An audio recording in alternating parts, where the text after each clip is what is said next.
tonight. Joining us, Paul Woldu. We teed it up.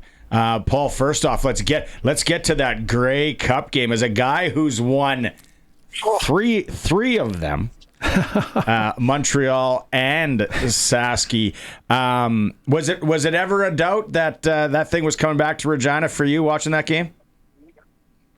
You know what? You just never know. Hey, boys, it's one of those things where I've also lost the Grey Cup too, my rookie year actually. So it's never over until it's over. You know what I mean? And, you know, when Montreal start to get a bit of momentum there, I really think. I mean, that you guys just talked about it there. I mean, the Devon Campbell essentially Sales fumble recovery in the end zone was I mean, my TSN turning point. I think just because of the fact that you know there was momentum there on Montreal's side and. You know, but like you guys have talked about, they've been attention to detail all year. They've done a good job of being pretty disciplined and communicating, and it worked out. It worked out great. From a guy that played in the league for a lot of years, won those championships. Yeah. We were talking about it in hour one. This team, and now a lot of people are talking about, okay, who's coming back? How are they going to get everyone back and all that? Did you get that sense of like brotherhood that maybe probably a lot of teams don't have with the players and then with the coaches? Absolutely. I think that's the difference between winning and losing, boys. Like, you know, everybody's good, right? You know what I mean? Where you had Darian Durant on one side, there was Anthony Calvillo, or there was Weston Dressler, there was Jamel Richardson. So I mean, the talent is I mean, it's neck and neck, right? You know, I go back to even the Grey Cups I won in Montreal, playing back to back against Saskatchewan. I mean, the Canadian Air Force. I mean, that receiving core on the other side with Twos and Robbie Begg and Getz and those guys. I mean, they were dynamite, right? So it really comes down to the brotherhood, though, and I think it really comes down to the camaraderie in the locker room, and you could tell that those guys. I mean. You know, quite often this year's team, I mean, you would see Trevor with AJ and, you know, AJ was with Thurman. They'd be walking around all together, getting off it was pretty cool. You could tell they had something special there, and it worked out. I think it worked out the way it's supposed to. So with the 3 Grey Cup championships that you won, Paul, 2 in Montreal, 1 in Saskatchewan, did you feel on those 3 teams particularly that there was something special in that regard, the closeness with the coaches and the players together? Yeah, I mean, you know, I think especially in that 2013 year, you know, call it destiny, call it fate, call it whatever you want. But, you know, it was probably pretty similar to the team that they had this year. So, you know, Corey Chamberlain gets hired in 2012, starts to build the roster. And I mean, that was one of the first things he said, you know, we're hosting this thing in you know, a year from now, and we want to be in the dance at the end, you know, and they end up signing the Giroy Simons and, you know, the Ricky Foleys and the Diamond Ferries. And I mean, all they did is get guys who had won championships before, you know, and it's kind of the same thing this year. I mean, Corey and company, you know, come in last year, get a feel for it, start to assemble that team together. And then all of a sudden you see it all work out the way it was supposed to. So it's pretty cool. Kay, I want to ask you, as a guy that's kind of been down this, what are they going to be talking about? I mean, right now they're celebrating.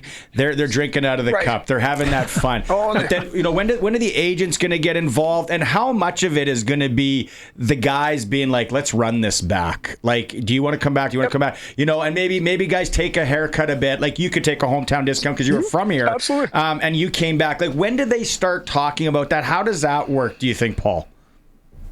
You know what I think? I think it was Coach Jordan Linden, actually, on the actual field, I think in the post-game celebration said, hey, you know, look out Riderville, we're going to run it back. Guys are already thinking about that. And I know for myself personally, I mean, you know, we won, you know, we were celebrating, you know, a week long and doing our thing and, you know, making sure we were up to date with the festivities. But we already had talked about trying to find ways where guys are going to be able to come back. You're already looking at the free agent list saying, okay, you know, I got to call Brackenridge and be like, hey, Brack, I know you can maybe make a little bit more money elsewhere, but buddy, we're on road here. You know, and we did that. A lot of guys did that, knowing that, like I said, we were building up to try to do it again. Because I'll tell you, there's, you know, winning it is one thing, but doing it back to back, there's nothing like it. You know, so it's why you play the game. So I think it's something they're all going to be pretty motivated, and you know, it's such a talented roster. Like, you know, you look around and.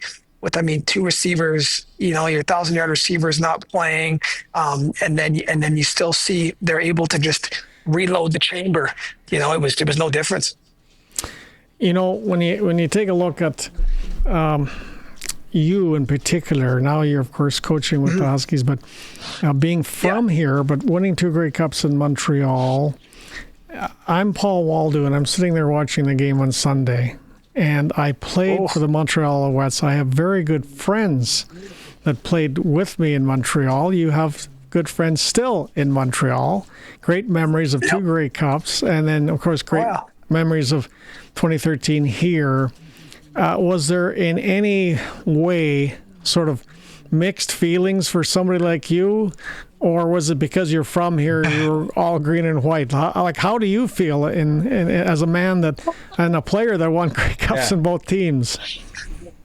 It's a great question. I got it lots actually all week, and I always tell them, you guys are parents, right? You guys have kids, right? Do you have multiple kids by chance? You guys, you don't love them any more, any less. They're just different. You love them differently, and I think great answer. It was going to be a win-win. It was going to be a win-win situation, fellas.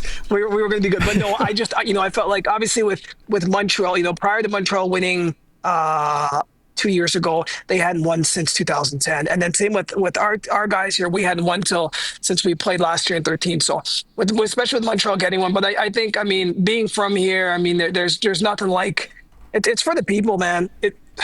As cliche as it sounds, guys, we don't end up being bazillionaires when we play the game. You could say as much of it as it's a career, but it's actually a small part of it, right? If you're lucky, you could play till you're 30 or your early 30s, but you do it for the people around. I think Coach Mace alluded to that, man. He was so happy to be able to do it for the guys in the room, and it's pretty cool to see him. Like I said, there isn't a better place. 3-time Grey Cup champ and Regina boy Paul Woldu is joining us here on the Western Pizza Guest Hotline. Now a realtor in town, so if you need any realtor needs, you can chat football with Paul. Okay, I want to get to Saturday, man, because there's only one place your allegiance is going to lie on Saturday. It's with the U of S Huskies against Montreal here at the Vanier. Like, how revved are you for that game? Oh, man.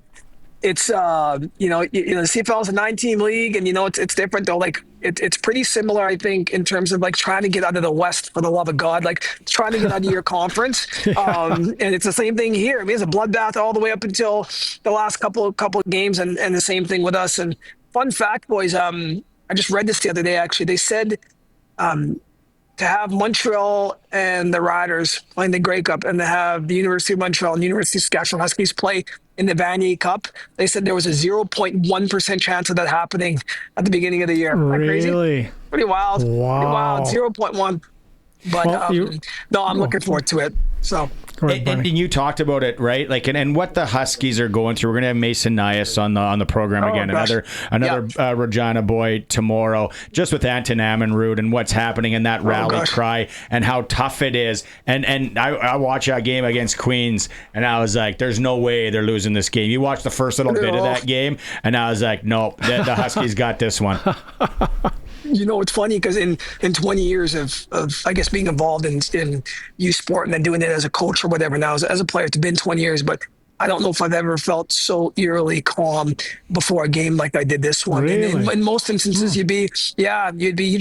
I feel like, it's such a resilient group of guys. At the beginning of this year, we lost 4 coaches, right? There was a big, and of course, there were fantastic coaches who'd been around from the conception of the Fleury era, and guys who essentially help establish the foundation. So, you deal with that, and then we had injuries all year long, and then our head. Oh, we lost him right at the. Okay.